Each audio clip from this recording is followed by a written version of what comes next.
الحمد لله رب العالمين والصلاة والسلام على سيد المرسلين وعلى آله وصحبه أجمعين. آج ہم بات کریں گے کہ نبی کریم صلی اللہ علیہ وسلم نے جو مکتوبات لکھے تھے یا آپ کے جو نامہ مبارک تھے اور آپ نے مختلف جو اس وقت کے حکمران تھے ان کو مخاطب کیا تھا اور وہ سارے خطوط کرتے ہیں. جب نبی کریم صلی اللہ علیہ وسلم اور ایک طرح سے آپ کا مقامی یہ ایک وہ عرصہ جس میں ایک سکون کی زندگی ہو گئی. اب جنگ کا معاملہ بھی ہو نہیں رہا جس کے دھکا لگا رہتا تھا. جب سے وہ حملہ کریں گے مدینے پر جیسے کہ جو غزوات ہوئے اس میں اسی صورت کی وجہ سے ایک سکون کی کیفیت ہو گئی. اس میں نبی کریم صلی اللہ علیہ وسلم نے پوری یکسوئی کے ساتھ یہ کام شروع کیے جس کی اہم سب سے اہم کام جو اس وقت کیا وہ یہ تھا کہ جتنی بھی دنیا کے اس وقت کے سربراہان ان کو کچھ اور پھر جب آپ نے شاہ روم اتنا چاہا تو آپ سے بتایا گیا کہ وہ لوگ جب تک کہ اس کے اوپر وہ اسٹیپ وہ مہر نہ ہو اس وقت تک وہ دور نہیں. تو پھر آپ نے اس کے لیے خاص طور پہ وہ روٹی بنائی جو کہ چاندی کی تھی اور اس پر جو وہ 3 لائنیں نقش کی گئی جس میں محمد ایک سطر میں رسول ایک سطر میں اور اللہ ایک سطر میں محمد رسول اللہ لکھا گیا تھا. اور پھر پوری جو مہر کیا وہ پھر السلام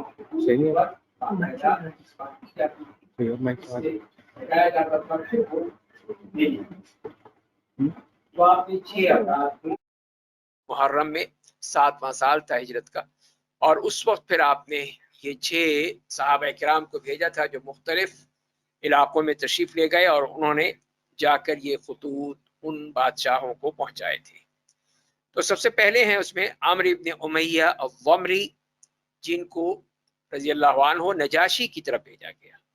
اور نجاشی کا نام ہے اصحمہ ابن ابجر. تو انہوں نے وہ کتاب لی یا خط لیا جسے کتاب بھی کہا جاتا ہے نبی کریم صلی اللہ علیہ وسلم کا وہ خط لے کر اور اس کو بہت ہی اس کی تعظیم و تکریم کی اور پھر وہ اسلام قبول کر لیا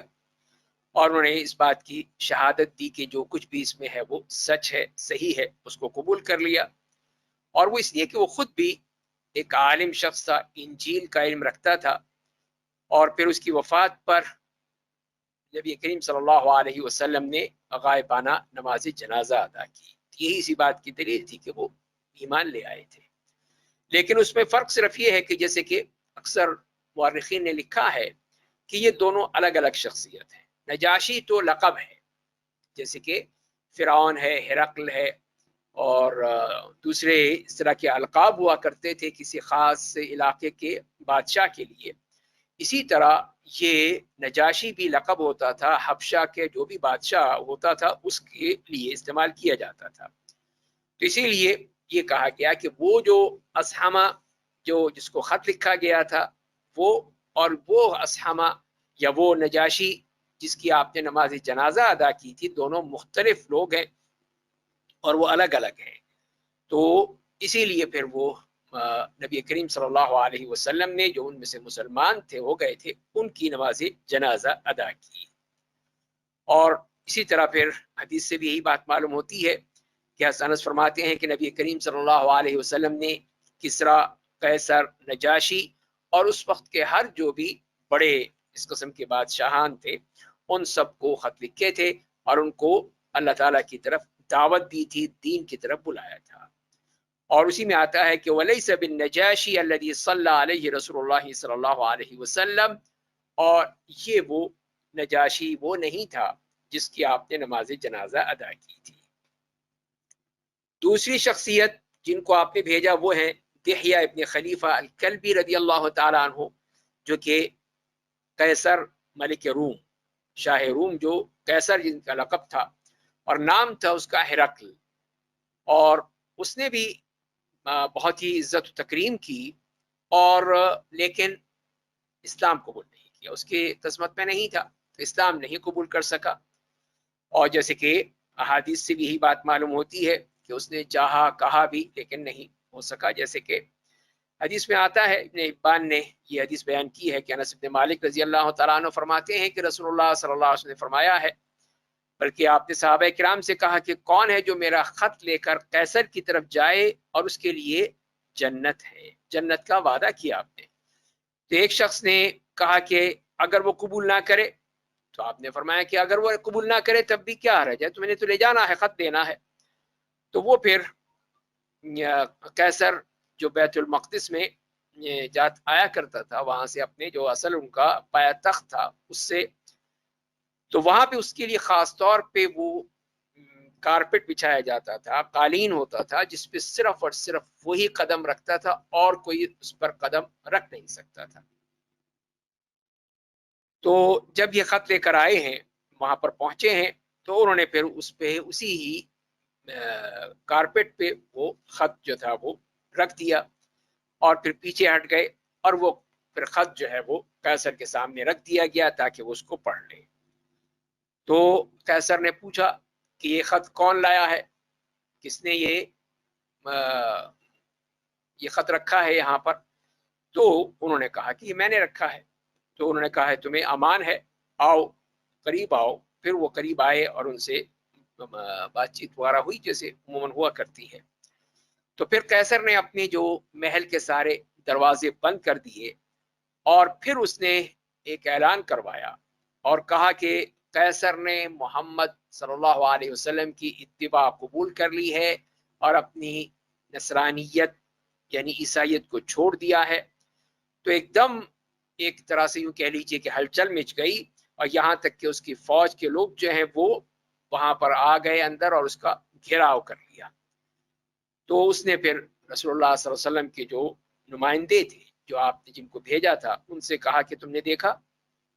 کہ یہ لوگ کتنے اپنے ملک کے بارے میں کتنے ڈرتے ہیں، اور پھر اس نے اعلان کیا اس بات میں، لوگوں کو بتایا کہ نہیں، قیصر جو ہے وہ تم سے راضی ہے، اور وہ صرف وہ دیکھنا چاہتا تھا کہ تم اس بارے میں کیا موقف اختیار کرتے ہو، اپنے دین کے بارے میں قبول کرتے ہو یا نہیں کرتے ہو، تو جاؤ اپنا اپنا کام کرو، میں اسی طرح اپنے موقف پہ قائم ہوں، یعنی اپنے اسی مسلک پہ اپنے دین پر قائم ہوں۔ اور پھر وہ نبی کریم صلی اللہ علیہ وسلم کو اس نے مختلف تحائف بھیجے تھے، مختلف ہدایہ بھیجے تھے، جیسے کہ معلوم ہوتا ہے۔ تیسری شخصیت ہیں صحابہ کرام میں سے عبداللہ ابن حذافہ السہمی رضی اللہ تعالیٰ عنہ، جن کو کسریٰ کی طرف، اور کسریٰ جیسے ہم جانتے ہیں کہ وہ ایران کا بادشاہ تھا، نام تھا اس کا پرویز ابن ہرمز ابن نوشروان۔ لوگ نام پرویز رکھتے ہیں، لیکن یہ جان لینا چاہیے کہ وہ کسی مسلمان کا نام نہیں تھا، وہ ایک ایرانی مجوسی بادشاہ کا نام تھا۔ تو اس نے نبی کریم صلی اللہ علیہ وسلم کے خط کو پھاڑ دیا۔ تو آپ نے ہی فرمایا کہ اللہم مزق ملکہ، کہ اللہ اس کی بادشاہت کو بھی تباہ کر دے۔ اور یہی ہوا کہ پھر اس کا یہی بادشاہت اس کی سب ٹکڑے ٹکڑے ہو گئی، اور وہ اپنے ملک پہ قائم نہ رہ سکا۔ اس کے بعد ہم دیکھتے ہیں کہ حاطب ابن ابی بلتع رضی اللہ تعالیٰ عنہ، جس کو مقوقس کی طرف بھیجا گیا، اور مقوقس جو کہ مصر کا بادشاہ تھا، مصر میں جو اس وقت بادشاہ کہلاتے تھے ان کو مقوقس کہا جاتا تھا، اس کا نام جریج ابن مینا، اور وہ خاص طور پہ اسکندریہ کا علاقہ، وہاں پہ اس کی بادشاہت تھی، اس کی حکومت تھی، اور قبطی علاقہ تھا یا قبطی لوگ تھے، ان کی وہ حکمرانی تھی اس کے پاس، اور اس نے بھی احترام کیا لیکن اسلام قبول نہیں کیا، اسلام کے لیے تیار نہ ہوا۔ اور پھر نبی کریم صلی اللہ علیہ وسلم کو اس نے جو ہدایہ بھیجے تھے اس میں یہ لونڈیاں تھیں، جس میں ماریا قبطیہ اور ان کی دو بہنیں تھیں سیرین و قیصری، یہ تھیں۔ تو آپ کے پاس یہ ماریا قبطیاں رہیں، اور انہی سے ہی آپ کے صاحبزادے ابراہیم پیدا ہوئے تھے۔ تو سیرین تو آپ نے حسان ابن ثابت رضی اللہ تعالیٰ عنہ کو دے دی تھی، اور اس کے ساتھ ساتھ تقریباً سونے کی ایک بہت بڑی مقدار ہے، 20 جو مصر کے کپڑے تھے، شاندار کپڑے اس وہاں بنا کرتے تھے، وہ ہے، اور ایک خچر تھا جس کو دلدل کہا جاتا ہے، اور ایک گدھا اوفیر اس کا نام تھا، اور ایک غلام، یہ اس نے بھیجا، اور یہ اسی طرح ایک گھوڑا بھی جس کو لزاز ہے، اور ایک پیالہ شیشے کا پیالہ ہے، شہد ہے، اور پھر اس نے یہ سب چیزیں جنہیں نبی کریم صلی اللہ علیہ وسلم کو بھجوائیں، تو نبی کریم صلی اللہ علیہ وسلم یہی فرمایا کہ اس خبیث نے اپنے ملک کو بچانے کے لیے، اپنی بادشاہت کو بچانے کی کوشش کی کہ اس طرح میں اپنے ملک کو بچا لوں گا، لیکن اس کا ملک بچے گا نہیں، اور پھر یہی ہوا۔ اور اس طرح پھر دوسری آگے بڑھتے ہیں، دیکھتے ہیں کہ شجاع ابن وہب الاسدی رضی اللہ تعالیٰ عنہ کو آپ نے بھیجا حارث ابن ابی شمر الغسانی، جو بلقا کا علاقہ ہے، وہاں پہ ان کو بھیجا تھا، وہاں کے اس بادشاہ کو، اور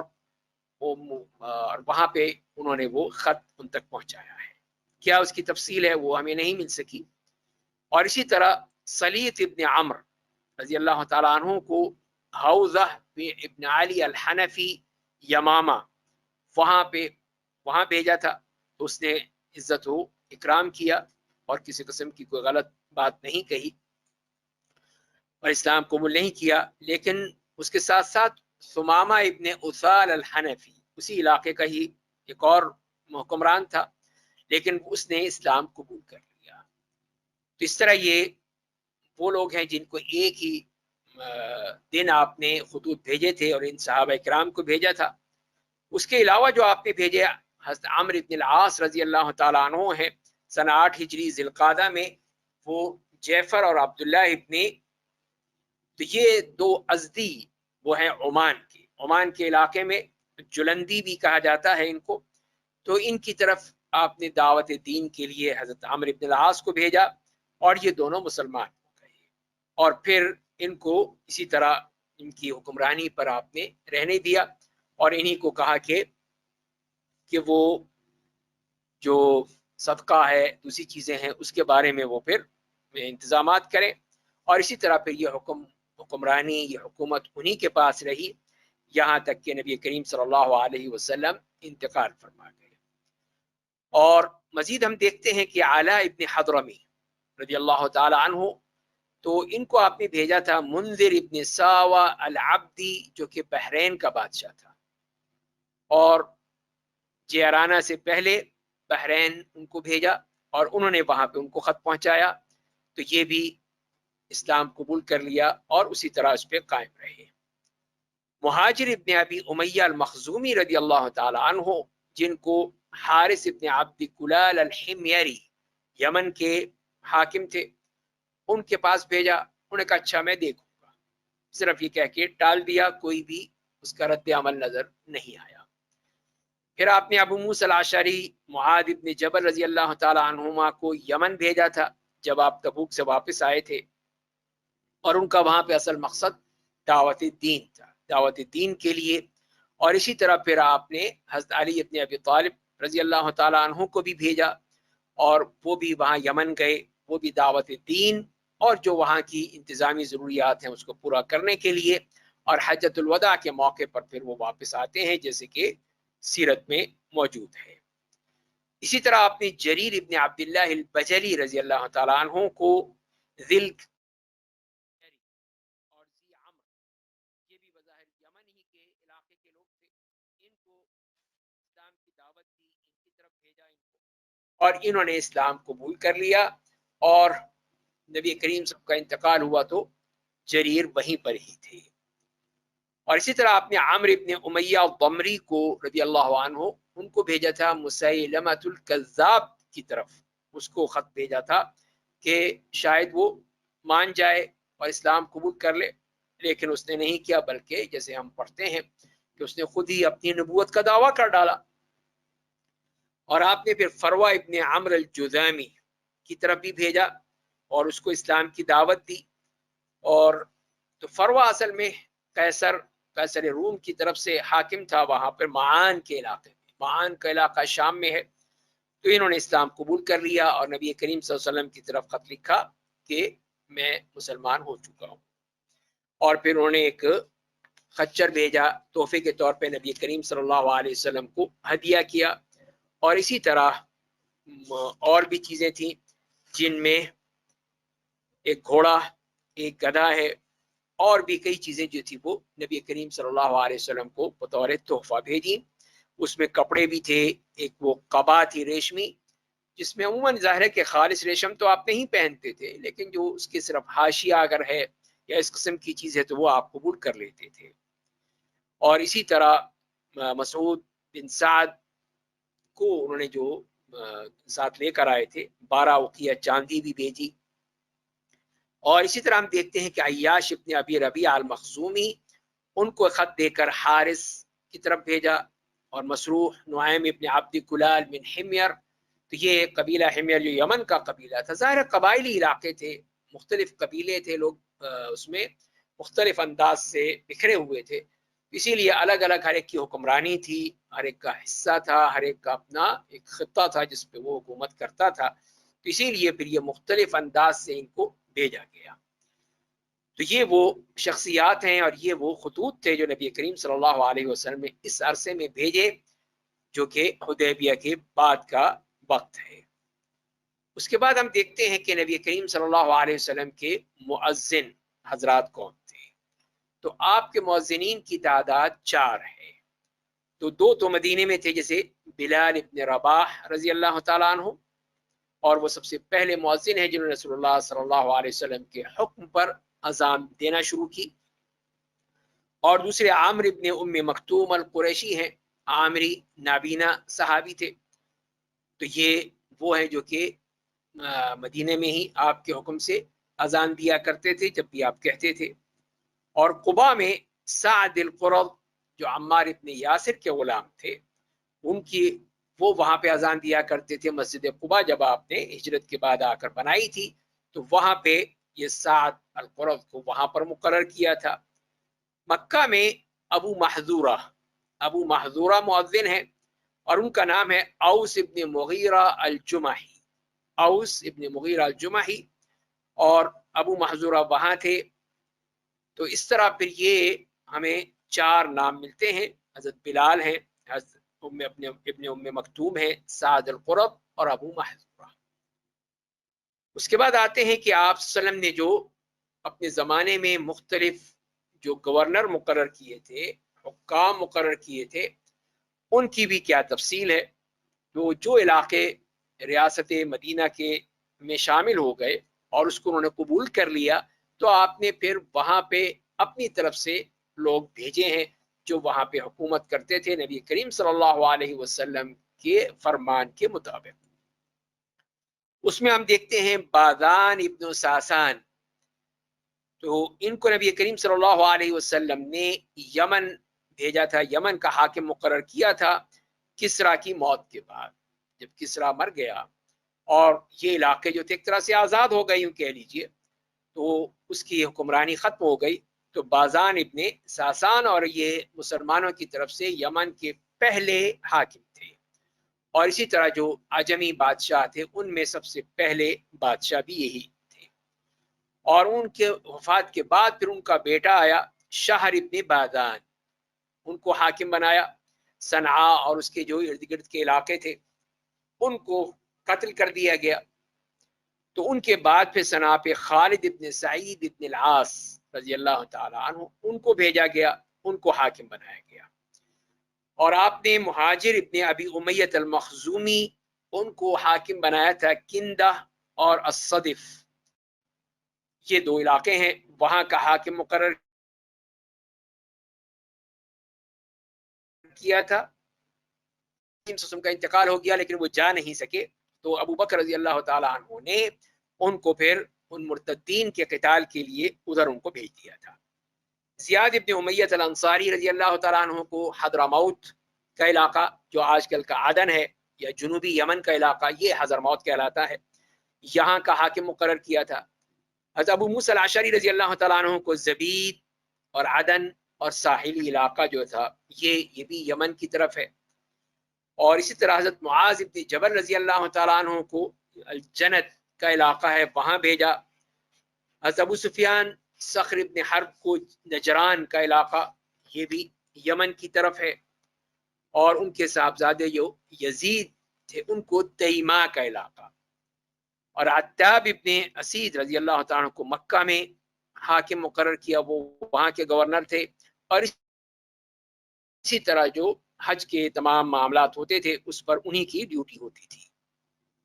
جبکہ بالکل نوجوان تھے، ان کی عمر 20 سال سے بھی کم تھی، لیکن نبی کریم صلی اللہ علیہ وسلم دیکھ لیتے تھے کہ کون سا شخص ایسا ہے جو کہ اس کام کا اہل ہے، اور اسی اہل شخص کو ہی پھر آپ مقرر کرتے تھے. اور اسی طرح علی ابن ابی طالب رضی اللہ تعالیٰ عنہ کو یمن میں ایک تو آپ نے خمس جمع کرنے کے لیے بھی بھیجا تھا کہ اس کے لیے آپ وہاں جائیں، اور اسی طرح وہاں پہ قاضی کے طور پر بھی حضرت علی کی ڈیوٹی لگائی تھی. اور عمرو بن العاص رضی اللہ تعالیٰ عنہ کو عمان اور اس کے جو علاقہ تھا اس کی طرف بھیجا. اور اسی طرح پھر آپ نے مختلف لوگوں کو صدقات جمع کرنے کے لیے، یعنی زکوٰۃ کلیکٹرز تھے،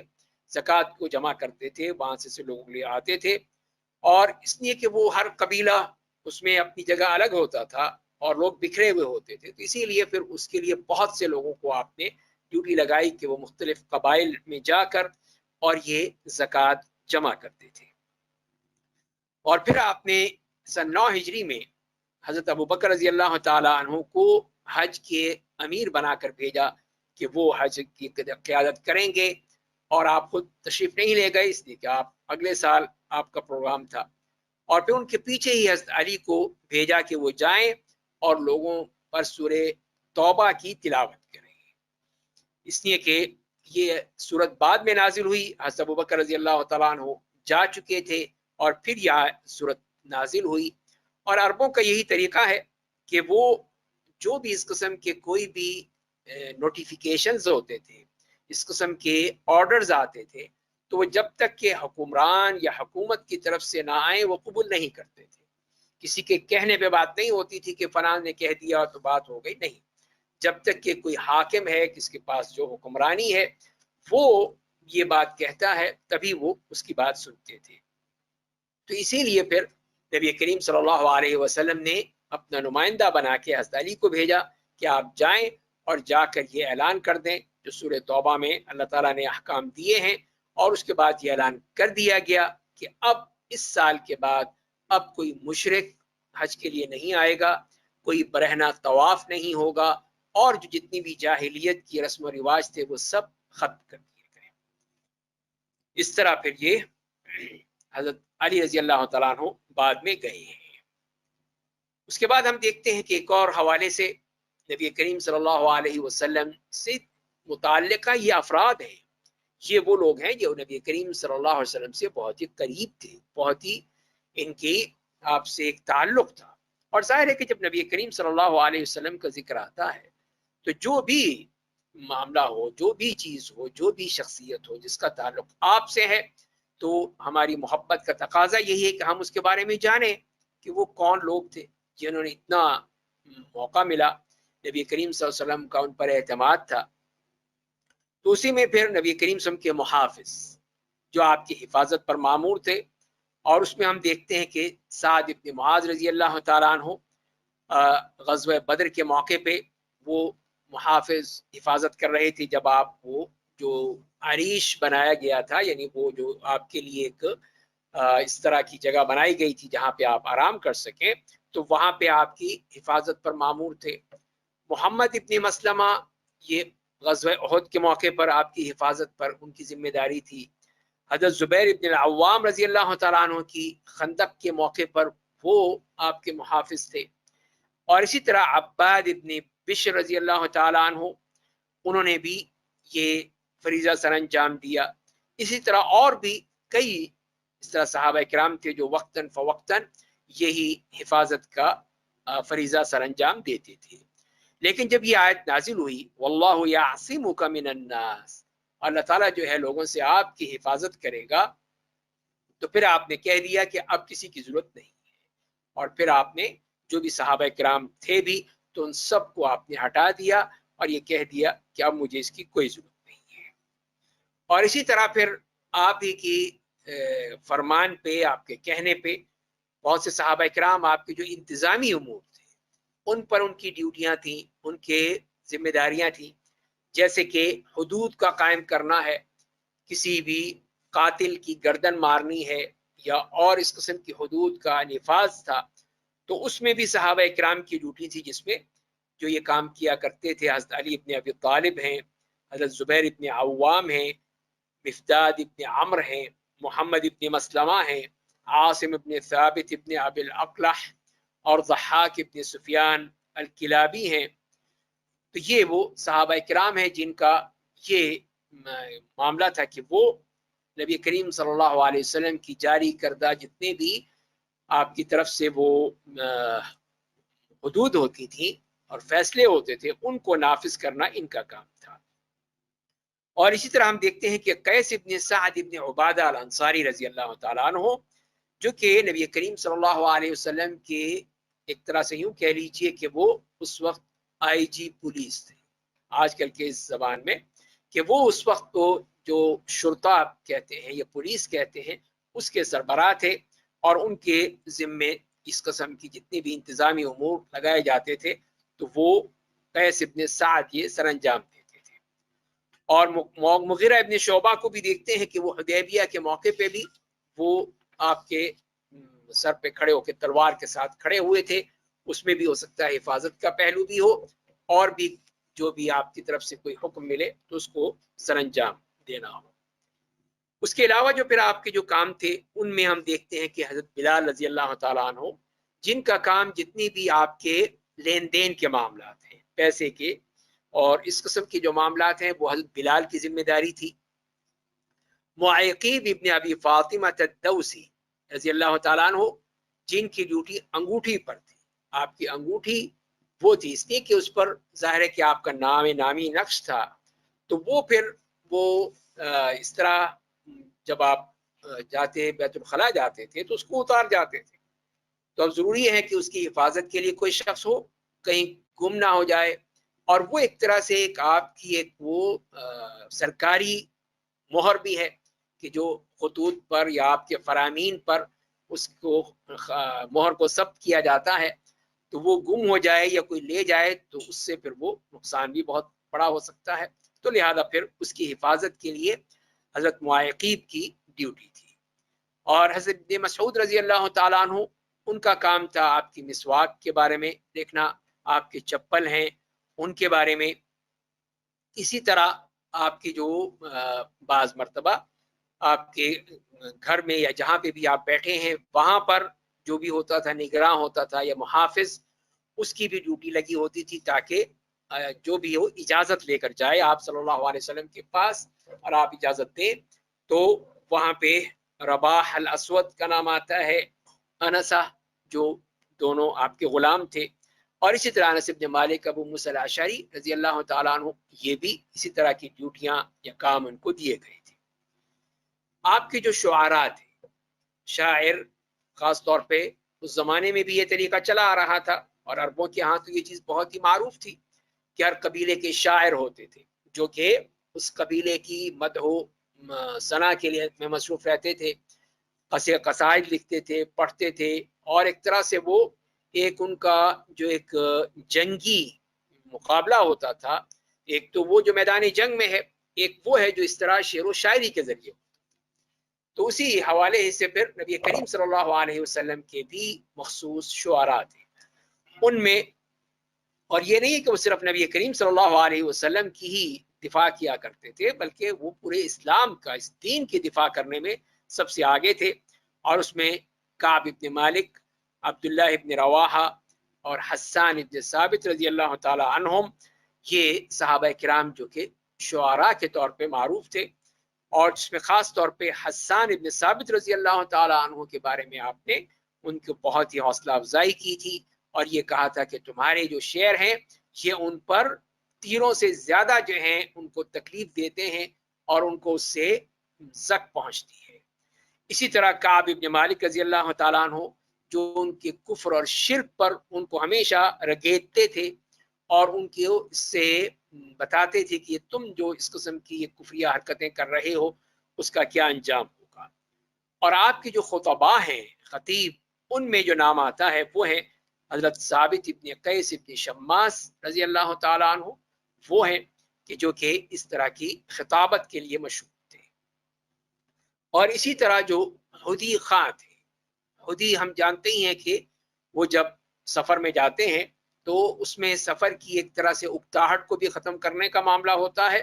اور دوسرا یہ ہے کہ اونٹ کو بھی اس سے ایک چستی ملتی ہے، تو اس کے لیے پھر ہدی خاں مقرر تھے، اور یہ طریقہ بھی عربوں میں چلا آ رہا تھا۔ تو ان میں دیکھتے ہیں جو کہ عبداللہ ابن رواحہ، انجشہ، عامر ابن الاقوع،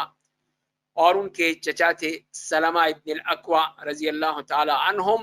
تو یہ صحابہ کرام یہ کام کیا کرتے تھے۔ اور جیسے کہ صحیح مسلم کی روایت ہے کہ نبی کریم صلی اللہ علیہ وسلم کے لیے اس قسم کے ہدی خاں تھے جو بہت ہی اچھی آواز والے تھے، ان کی آواز خاص طور پر رات کے سناٹے میں جب وہ پڑھتے تھے تو بہت ہی خوبصورت لگتا تھا، اور وہ جانور بھی اس میں پوری طرح مست ہو جاتا تھا۔ تو نبی کریم صلی اللہ علیہ وسلم نے ان سے کہا تھا کہ رویدن یا انجشا لا تکسر القواریر، کہ انجشا آہستہ آہستہ، یعنی اتنی زیادہ مت کرو، اس طرح تم ان آبگینوں کو توڑ نہ دینا، یعنی کہ خواتین مراد ہیں، تو اسی لیے پھر آپ نے ان سے کہا کہ ذرا آہستگی سے۔ اس کے بعد ہم دیکھتے ہیں کہ آپ کی جو غزوات تھے، جہاد فی سبیل اللہ میں آپ کے غزوات ہیں، آپ کے لشکر ہیں، آپ کے جو مختلف سریہ یعنی جو آپ قافلے بھیجا کرتے تھے، تو ان کے بارے میں۔ تو جہاں تک کہ آپ کے غزوات کا معاملہ ہے تو یہ ہجرت کے بعد یہ سلسلہ شروع ہوا تھا اور 10 سال جاری رہا، اور اس میں مختلف یہ غزوات منعقد ہوئے، اور ان کی تعداد 27 ہے، 27 غزوات ہیں، اور جس میں سے 9 میں آپ نے خود شرکت فرمائی ہے، جس میں بدر، احد، خندق، قریظہ، مستلق، خیبر، فتح مکہ یعنی حنین، طائف، یہ وہ غزوات ہیں جس میں آپ شرکت کی۔ اور اس کے بعد جو وہ ہیں سرایا جنہیں کہتے ہیں کہ وہ لشکر جو آپ ایک بڑے کہیں بہت زیادہ لوگ، جس میں سرایا کا شرکت نہیں ہوئی تقریباً ان کو 60 کے قریب اس قسم کے لشکر ہیں جو آپ نے مختلف موقعوں پر بھیجے تھے۔ تو ان میں جو بڑے جو واقعات ہیں، بڑے غزوات ہیں، وہ ہم جیسے جانتے ہی ہیں کہ بدر، احد، خندق، خیبر، فتح مکہ اور حنین اور تبوک کے غزوات ہیں جو کہ بڑے واقعات کہلاتے ہیں۔ اور انہی کے حوالے سے قرآن کریم بھی نازل ہوا، اس میں مختلف صورتوں میں ان کا تذکرہ آیا، ان غزوات کے بارے میں اللہ تعالیٰ نے بھی ذکر فرمایا، جیسے کہ انفال، سورہ انفال جو ہے اس میں غزوہ بدر کا ذکر آتا ہے، اور سورہ آل عمران میں غزوہ احد کا ذکر آیا ہے، اور اسی طرح غزوہ خندق اور قریظہ اور خیبر ان کے جو ہے سورہ احزاب میں ان کا تذکرہ ہے، سورہ حشر میں بنی نذیر کا، حدیبیہ اور خیبر کا فتح میں موجود ہے، اور فتح مکہ کے حوالے سے اذا جاء نصر اللہ، اور آپ صلی اللہ علیہ وسلم تمام غزوات میں صرف ایک غزوے میں آپ زخمی ہوئے، آپ کو چوٹ لگی، اور پھر ہم دیکھتے ہیں کہ فرشتے نازل ہوئے ان غزوات میں، جس میں غزوہ بدر اور غزوہ حنین یہ ہے کے موقع پر بھی فرشتوں کے بارے میں آتا ہے کہ وہ آئے، جیسے قرآن کریم کا بھی، اور انہوں نے مشرکین کو پوری طرح جھنجھوڑ دیا، ہلا دیا، یہاں تک کہ ان کو شکست ہوئی، اور آپ کو جو فتح نصیب ہوئی جیسے غزوہ بدر ہے، غزوہ حنین ہے، اور ایک ہی غزوے میں آپ نے من جنیق کا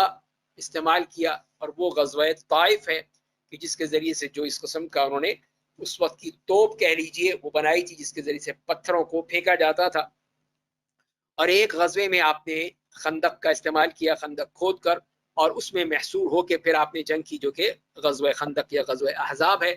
حضرت سلمان فارسی رضی اللہ تعالیٰ عنہ کے ہدایت پر اور ان کے مشورے پر آپ نے اس کو اختیار کیا تھا۔ تو یہ تو وہ غزوات کے بارے میں ایک مجمل ہم نے بیان کیا ہے۔ اس کے بعد آتے ہیں کہ نبی کریم صلی اللہ علیہ وسلم کا جو اسلحہ تھا، آپ کے پاس جو جنگی ساز و سامان تھا وہ کیا تھا، اور اس میں بھی ہم دیکھتے ہیں کہ سب سے پہلی چیز وہ تلواریں ہیں۔ تو آپ کے پاس وہ 9 تلواریں تھیں، 9 تلواریں آپ صلی اللہ علیہ وسلم کی ملکیت میں تھی۔ تو پہلی جو تلوار ہے، اور ان کے ہر ایک کے نام تھے، نام سے وہ موسوم ہوا کرتی تھی۔ تو یہ بھی ایک طرح سے تو اسی لیے پھر ان کے نام رکھے گئے، یہاں تک کہ جو جانور تھے ان کے بھی نام تھے۔ تو پہلی جو صلی اللہ علیہ وسلم کو ملی اور ان کے والد سے آپ کو یہ وراثت میں ملی تھی وہ ہے مأثور۔ مأثور یہ پہلی تلوار تھی، اور اسی طرح العضب، العضب کے نام سے عین ضاد با، اور ذوالفقار، ذوالفقار ہے اصل جو لفظ ہے، ہم ذوالفقار کہتے ہیں، یہ فا پہ زیر ہے، ذوالفقار، اور یہ ہمیشہ آپ کے ساتھ تلوار رہتی تھی۔ اور اس کے جو دستہ تھا اور اس کے اوپر جو تھا دوسری تمام چیزیں، سب یہ چاندی کی اس کے اوپر چڑھی ہوئی تھی، چاندی سے اس کو باقاعدہ مزین کیا گیا تھا۔ اسی طرح قلعی ہے، بتار ہے، حتف ہے، رسوب ہے، مخزم، قضیب۔ تو یہ وہ تلواریں تھیں جو نبی کریم صلی اللہ علیہ وسلم کے پاس رہتی تھیں۔ اور جو آخری ہے اس کا خاص طور پہ جو اس تلوار کا دستہ تھا کہہ لیجئے، یا جس میں وہ رکھا جاتا تھا، وہ چاندی کا تھا، اور بعض کے جو دستہ بھی اور اس کو اٹھانے کا جو باقاعدہ بیلٹ باندھی جاتی تھی، وہ بھی سب چیزیں جو تھیں بڑے اہتمام سے ان کا انتظام کیا جاتا تھا۔ اور یہ ذوالفقار جو تلوار تھی وہ آپ کو غزوہ بدر میں مال غنیمت میں آپ کو ملی تھی، اور اسی کے بارے میں آپ نے خواب بھی دیکھا تھا۔ اور فتح مکہ کے موقع پر، اور خاص طور پہ اس تلوار کو دکھانے کے لیے کہ وہ اور اس کے اوپر جو سونا اور چاندی بھی کی بھی حاشیہ بنا ہوا تھا یا اس کے کنارے استعمال ہوا تھا، تو جب فتح مکہ پہ آپ داخل ہوئے تو آپ کے ساتھ وہ تلوار تھی۔ اس کے بعد جو دوسرا ہے اس معاملے میں ساز و سامان، وہ ہے زرہ۔ اور زرہ سے مراد وہی ہوتی ہے کہ وہ جو جنگ کرنے والا شخص ہے، لڑنے والا شخص ہے، وہ اس قسم کا لباس پہنتا تھا، لوہے کا بنا ہوا، لوہے کے حلقوں سے بنا ہوا، کہ اس کے اوپر کوئی تلوار یا خنجر یا اس قسم کی کوئی چیز جو ہے وہ اس پہ اثر نہ کرے۔ تو آپ کے پاس یہ 7 زرہ تھی، جس میں ذات الفضول یہ وہی زرہ ہے جو یہودی ابو الشحم کے پاس آپ نے رہن رکھی تھی، اس کے بدلے اس سے جو لینے کے لیے 30 سا کے قریب آپ نے اس سے جو لیے تھے 1 سال کے لیے، اور یہ لوہے کی زرہ تھی۔ اسی طرح ذات الوشاح، ذات الحواشی، السعدیہ، فضہ، بطرا، خرنق، تو یہ وہ تمام ان کے نام ہیں، ہر چیز کے نام بھی ہمیں نظر آ رہے ہیں، وہ ان تمام زرہوں کے نام تھے۔ اسی طرح پھر آپ کے لیے کمان، کمان جس سے تیر پھینکا جاتا ہے، تو یہ بھی 6 کمانیں تھیں، جس میں نام تھے ان کے الزوراء، الروحاء، الصفراء، البیضاء، الکتوم۔ تو یہ غزوہ احد کے موقع پہ وہ ٹوٹ گئی تھی، تو اس کو پھر قتادہ ابن النعمان اور نے اس کو لے لیا تھا۔ اور اسی طرح السداد، یہ وہ ساری کمانیں تھیں جو نبی کریم صلی اللہ علیہ وسلم کے پاس تھی۔ اس کے بعد ایک جس میں وہ خاص قسم کا جو وہ تھیلا کہہ لیجئے یا وہ ڈبہ کہہ لیجئے، جس میں تیر رکھے جاتے ہیں۔ جب وہ تیر انداز تیر پھینکتا ہے تو ظاہر ہے کہ وہ پھر کوئی نہ کوئی چیز ہونی چاہیے اس کے جسم پہ لگی ہوئی ہو، جس میں وہ یا پہنی ہوئی ہو اس میں، کہ اس میں سے تیر نکال نکال کے وہ جلدی جلدی پھینکتا رہے، تو اس کو جعبہ کہا جاتا ہے۔ تو وہ آپ کے پاس یہ تیروں کی تھیلی تھی، جس کا نام بھی تھا کافور، کافور تھا۔ اور اسی طرح چمڑے کا ایک وہ تھیلا کہہ لیجئے، تو وہ بھی موجود تھا، اس میں بھی یہ چیزیں رکھنے کے لیے استعمال کرتے تھے۔ لیکن یہ یاد رہے کہ آپ اس طرح چمڑے کی کوئی، جیسے کہ اس زمانے میں وہ ایک بیلٹ باندھ لیا کرتے تھے، ایک پیٹی یا کمر پہ باندھنے کی چیز تھی، جس سے اس میں سامان رکھنے میں آسانی ہوتی تھی۔ لیکن یہ ثابت نہیں ہے کہ نبی کریم صلی اللہ علیہ وسلم نے اس قسم کی کوئی بیلٹ باندھی ہو یا اس کو استعمال کیا ہو۔ اسی طرح آپ کے لیے پاس ڈھال تھی، ڈھال بھی وہ جو لوہے کی بنتی ہے اس قسم کی گول، جس کو وہ اپنے ہاتھ میں پہن لیتا ہے، کوئی تیر آئے یا کوئی تلوار آئے اس سے اپنے آپ کو بچانے کے لیے اس ڈھال کو استعمال کیا جاتا ہے۔ تو ایک تو ڈھال تھی جس کا نام تھا الزلوق، الزلوق کے نام سے، اور ایک اور تھی الفتق، اور ایک اور ڈھال تھی جو آپ کو دی گئی جس کے اوپر ایک وہ نشان یا ایک شکل بنی ہوئی تھی۔ تو آپ صلی اللہ علیہ وسلم نے اس پر اپنا ہاتھ رکھا، اللہ تعالیٰ نے وہ پھر شکل اس سے مٹا دی، شکل اس سے ختم ہو گئی اور وہ قابل استعمال ہو گئی۔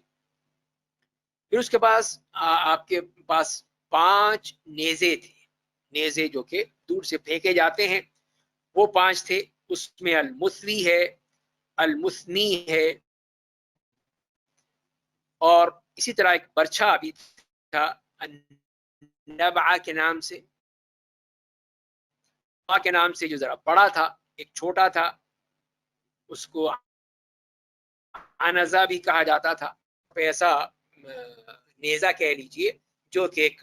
ڈنڈے کے مانند ہوتا تھا، اور اس کے کونے پر نیزے کی طرح کی ایک تیز دھار کی چیز ہوتی تھی، اور وہ خاص طور پہ آپ استعمال کرتے تھے اپنے سفر میں جاتے ہوئے، کہ جہاں پہ بھی آپ نماز پڑھتے تھے تو آپ کے سامنے وہ نیزہ گاڑ دیا جاتا، ایک سترے کا بھی کام کرے۔ تو یہ آپ کے لیے سترا کا بھی ہوتا تھا، اور اس کو آپ لے کر بھی چلتے۔ اسی طرح آپ کے لیے وہ سر پہ جو پہننے کی ٹوپی ہوتی ہے، فر کہا جاتا ہے عربی زبان میں، اس کو آج کل کی زبان میں ہیلمٹ کہہ لیجئے، خوذ کہہ لیجئے، وہ تھا، وہ بھی لوہے کا، اور اس کا نام تھا الموشح، اور ایک اور تھا السبو۔ تو یہ 2 آپ کے پاس یہ خوذ تھے، اور اسی طرح 3 آپ کے پاس وہ لباس تھے خاص طور پہ جو جنگ میں پہنے جاتے ہیں، اور اسی میں کہا جاتا تھا کہ اس قسم کا ایک سبز ریشم کا ایک جبہ تھا، وہ آپ پہنتے تھے۔ اور عروہ ابن زبیر جو بتاتے ہیں کہ اس طرح کا ایک ریشمی وہ تھا، اور وہ جنگ میں پہنا کرتے تھے۔ تو یہیں سے بعض فقہا نے یہی لیا ہے کہ جنگ کی حالت میں اس قسم کا لباس پہنا جا سکتا ہے، جو کہ ریشمی لباس ہے، سندس کا ہے یا دوسرے جس کا ذکر آتا ہے، وہ پہنا جا سکتا ہے۔ ایک تو یہ دکھانے کے لیے کہ وہ مسلمانوں کی ایک شان و شوکت نظر آئے کہ مسلمان کوئی بہت ہی غریب، لاچار، فقیر نہیں ہے، بلکہ ان کے پاس یہ چیزیں بھی ہیں۔ اور دوسری بات یہ کہ ہو سکتا ہے کہ یہ اس وقت اس معاملے میں جو آدمی کی تحرکات ہوتے ہیں، موومنٹ ہوتی ہے، اس میں اس کے لیے آسانی ہو جائے۔ اسی طرح ہم دیکھتے ہیں کہ آپ کے لیے ایک وہ جھنڈا تھا، سیاہ جھنڈا تھا، جس کو عقاب کہا جاتا تھا، عقاب نام کا وہ جھنڈا خاص تھا، وہ آپ کے لیے تھا۔ اور جیسے کہ بعض صحابہ کہتے ہیں کہ میں نے دیکھا ہے کہ نبی کریم صلی اللہ علیہ وسلم کے پاس ایک پیلا جھنڈا تھا،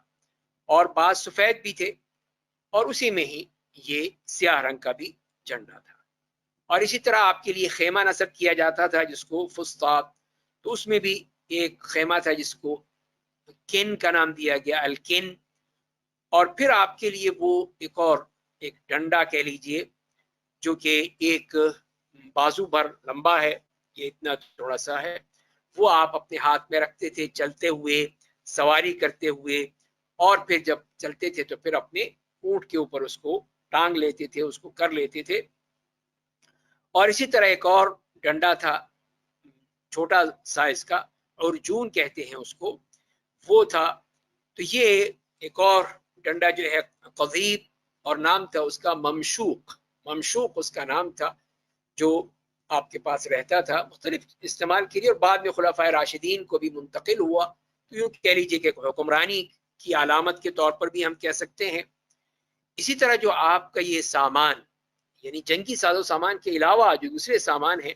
اس میں جیسے ابھی ذکر کیا ہم نے، یہ ڈنڈا ہے، عصا ہے، ان چیزوں کا۔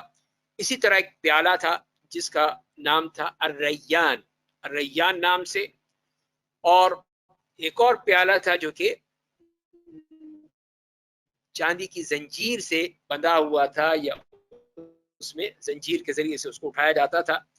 اور بعض پیالے تھے جو کہ شیشے کے تھے، شیشے سے بنے ہوئے،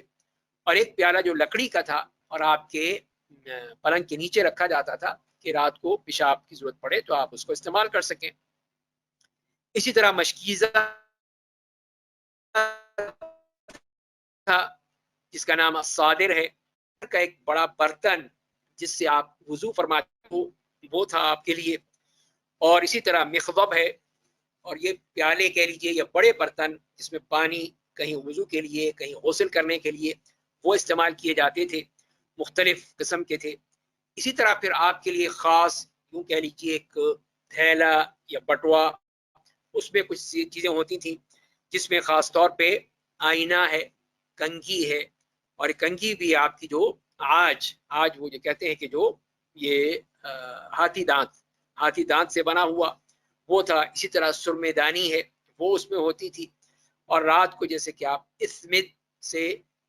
اپنی آنکھ میں سرما لگایا کرتے تھے، اور اسی طرح اس میں کینچی اور مسواک، یہ چیزیں جو تھیں یہ خاص طور پہ آپ کے لیے تیار رہتی تھیں، جب بھی ضرورت ہو تو اس تھیلے میں سے یا اس بیگ میں سے نکال لی جاتی تھی۔ اسی طرح ایک بڑا لگن، یعنی بڑا کہہ لیجیے بڑی دیگ ٹائپ چیز جو ہے وہ تھی، جس کے لیے 4 حلقے تھے جس کے ذریعے سے 4 آدمی مل کر اس کو اٹھاتے تھے، اتنا وہ بھاری تھا۔ اور وہ اسی طرح جو بڑی کوئی دعوت ہے، کھانے کا انتظام ہے، اس کے لیے وہ استعمال کیا جاتا تھا۔ اسی طرح یہ اوزان، پیمائش کے اور وزن کے جو مختلف پیمانے تھے، اس میں سا ہے، مد ہے۔ پھر آپ کے لیے جو قطیفہ تو چادر یا کمبل کے طور پائے تھے، وہ ساگوان کی لکڑی کے بنے ہوئے تھے۔ اسد ابن درارہ رضی اللہ تعالیٰ عنہ نے ان کو آپ کو یہ ہدیہ کیا تھا۔ اور اسی طرح ایک بستر تھا، چمڑے کا بستر تھا، جس کے اندر یہ کھجور کے پتے اور کھجور کی جو ٹہنیاں وہی اس میں بھری ہوتی تھی، اسی پر آپ آرام فرماتے تھے۔ تو اس طرح ہیں کہ مختلف چیزیں استعمال میں رہتی تھیں، اور اس زمانے کے مطابق کچھ تو آپ کے ہدایہ ملتے تھے، اکرام دیتے تھے، یا باہر ملکوں سے چیزیں آتی تھیں، اور کچھ وہ چیزیں تھیں جو کہ مقامی طور پر بنائی جاتی تھی۔ اس میں مختلف چیزوں کا ذکر ہے حدیث میں، اور اس میں تلوار کا ذکر ہے جس کو ابھی ہم نے ذکر کیا ذوالفقار کے نام سے۔ اسی طرح وہ کمان ہے جس کو سداد کہا گیا، اور پھر وہ ترکش سے مراد یہ کہ وہ تیروں کا، جس میں تیر رکھے جاتے تھے، جم کہا جاتا تھا۔ پھر آپ کی زرہ ہے جس میں پیتل لگا ہوا تھا سائڈوں پر، ذات الفضول۔ اسی طرح وہ نیزہ ہے جس کو النبعہ کہا گیا۔ پھر وہ عصا ہے محجن، دقن جس کو کہتے تھے۔ پھر ڈھال ہے الموجز۔ پھر وہ گھوڑا آپ کے لیے السک، پھر اس کی کاٹھی داج اس کا نام تھا۔ اسی طرح وہ خچر، سفید خچر تھا، دلدل اس کا نام تھا۔ پھر آپ کی اونٹنی جس کا نام قصوا تھا۔ پھر آپ کے لیے وہ گدھا جس کا نام یافور تھا، اور پھر آپ کے لیے چٹائی کن کا نام دیا جاتا تھا۔ پھر اسی طرح ایک بکری قمرہ یا قمرہ اس کا نام تھا۔ پھر مشکیزہ الصادر یا الصادرہ اس کا نام تھا، اور کینچی الجامع کہا جاتا تھا اس کو۔ اسی طرح آئینہ ہے، اور پھر وہ لاٹھی ہے یا ڈنڈا ہے جس کا نام الموت تھا۔ تو اس طرح یہ وہ چیزیں ہیں جو کہ نبی کریم صلی اللہ علیہ وسلم کی ذاتی استعمال میں رہتی تھیں، اور آپ اس کو استعمال کیا کرتے تھے۔ تو اس سے بھی معلوم یہی ہوتا ہے کہ آپ سادگی کے طور پہ ضرورت کی حد تک وہی چیزیں اپنے ساتھ رکھا کرتے تھے اور اپنی زندگی میں استعمال کیے ہیں۔ اللہ تعالی ہمیں نبی کریم صلی اللہ علیہ وسلم کی سیرت کو سمجھنے، پڑھنے اور عمل کرنے کی توفیق عطا فرمائے۔ وآخر دعوانا ان الحمد للہ رب العالمین۔